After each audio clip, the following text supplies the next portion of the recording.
किसी नेता की रैली में 500 रुपए देके जब लोगों को बुलाया जाता है ना, तब जाके 10, 20 या 50 हज़ार लोग इकट्ठे होते हैं। लेकिन यहाँ पिछले साल लगभग 10 लाख से भी ज़्यादा लोग भगवान जगन्नाथ जी की रथ यात्रा में शामिल हुए।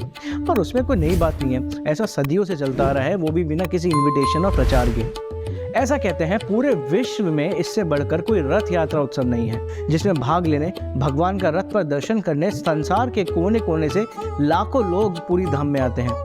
और आए क्यों नहीं, जगन्नाथ मतलब जगत के नाथ, लॉर्ड ऑफ द यूनिवर्स। पृथ्वी की बात क्या करें, ब्रह्मांड के कोने कोने से देवता, गंधर्व आदि आज भी भगवान के दर्शन करने रोज आते हैं। ऐसा कहा जाता है इस उत्सव में जो भी भगवान को रथ पर भ्रमण करते हुए देखता है, वह भगवान के धाम वैकुंठ में निवास प्राप्त करता है।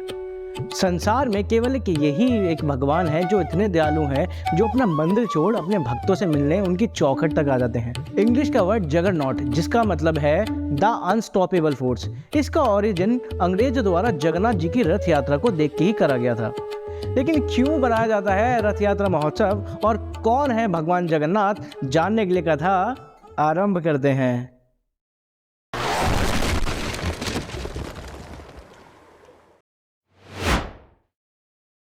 तो जगन्नाथपुरी की रथ यात्रा के बारे में तो सबने सुना है, लेकिन अगर नॉर्थ की ही बात करें तो 90% से ज़्यादा लोग ये भी नहीं जानते कि कौन है जगन्नाथ।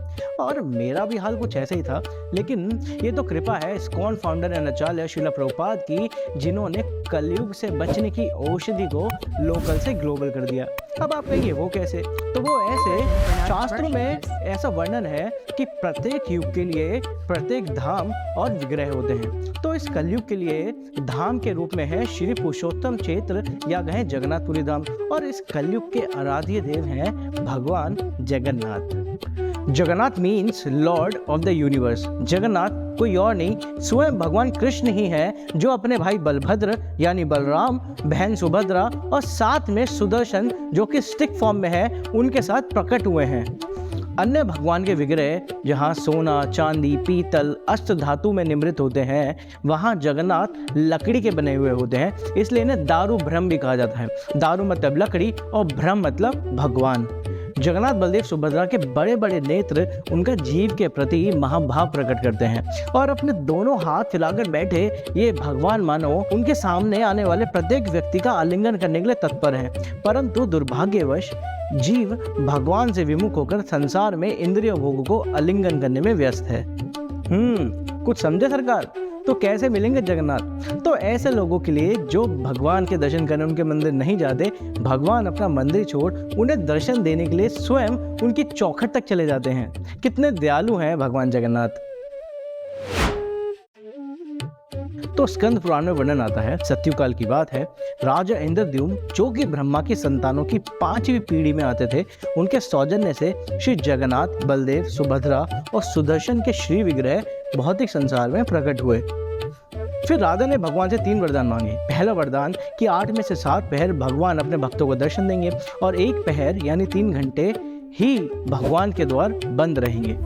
अब भगवान उन 3 घंटे में भी विश्राम नहीं करते, जगन्नाथ जी तो सोते ही नहीं हैं। उस समय देवता, गांधर्व आदि उनके दर्शन करने आते हैं।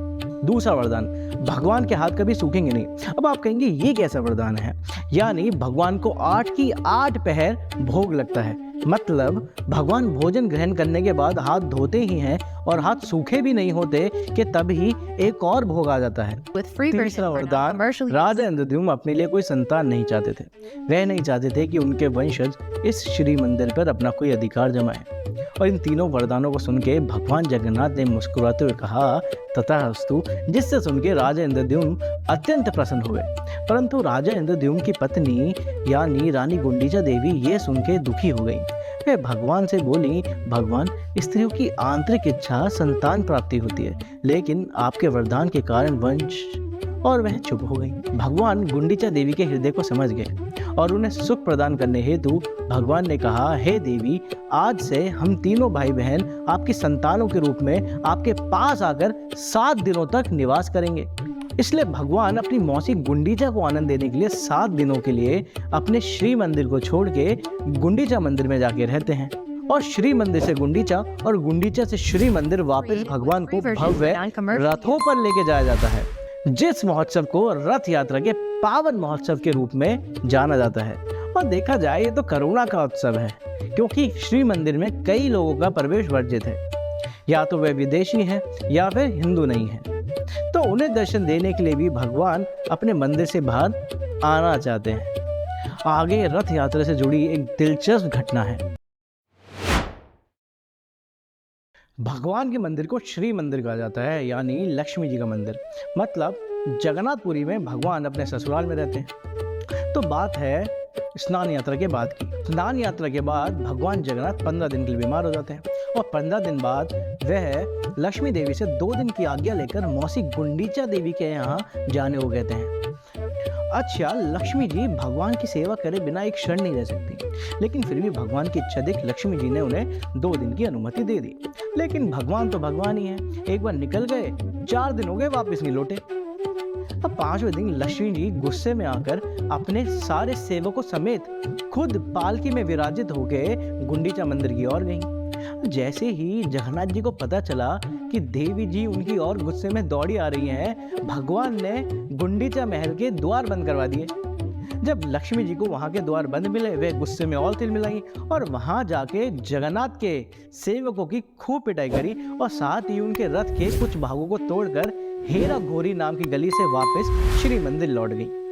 तो जिस दिन लक्ष्मी जी गुंडीचा जाके तोड़फोड़ मचाती हैं, उस दिन रंग भंग उत्सव बनाया जाता है, और उस दिन को हेरा पंचमी के नाम से भी जाना जाता है।